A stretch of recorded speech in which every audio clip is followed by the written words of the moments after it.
I believe that we're sitting on a keg of ticking time bomb, and there's a deficit of tech skills. 1 in every 70 African, only 1 has tech skills. The conversation where we delve into pressing social issues and transformative initiatives shaping our communities. Today, we shine a spotlight on the Tech Up Boys initiative launched in collaboration with the Lagos State Government through the Public Service Staff Development Center. This groundbreaking program aims to equip young boys with essential technology, ensuring they are job ready and positioned for success in competitive job market. Just before we came on, you were talking about the challenges of a boy child. I could see the passion. I could see the concern as a mother. You know, you wanting to just give all. Should we start with the challenges or why?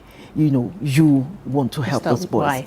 I like the why. I believe that we're sitting on a keg of ticking time bomb. My brother was incarcerated for 18 years. A convicted murderer that killed a police officer was let go, but he wasn't let go, condemned. But thank God to Governor Sanwo-Olu, prerogative of justice, allowed him go. That is a strong why for me. I'm so grateful with the partnership with PSSDC to train the next generation of boys, and we are picking them from secondary school.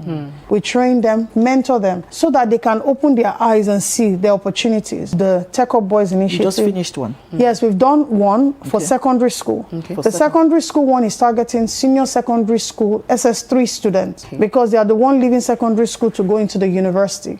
From secondary school, before that waiting period of doing JAMB and doing WAEC, they've gotten some skills, and they are students in public school, not private school. So our target audience are underserved boys. Training is a 3 days boot camp at the PSSDC. Then we mentor them for 3 to 6 months. We get professionals to breathe into them because that's the dissonance in the society as well.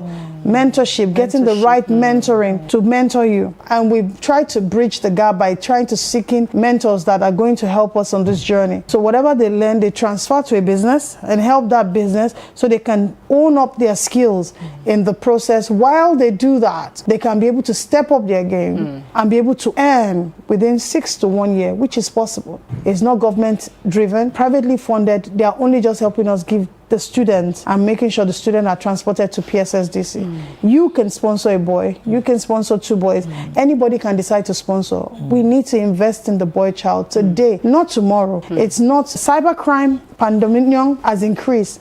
Just last week, they went to raid a place, they call it Yahoo Plus Academy for young boys. There's a video that went viral on Twitter. A boy, he was 12, and a 10-year-old. They left their parents. They said they were going to Edo State to go and learn Yahoo. I just pray the government can wake up, innovate our education system. This is a call to action for the government, and this is in line with the Theme Plus agenda for Lagos State. Tech Up Boys, it's a privately funded initiative. I need your help for us to train the next generation of tech leaders so that they can make this African continent a great continent for us to behold. The job is in our hand. Let's be the change that we want to see. The job is in our hands. Let's be the change that we want to see. Thank you very much, Mercy George-igbafe, founder, LEARNTOR Foundation.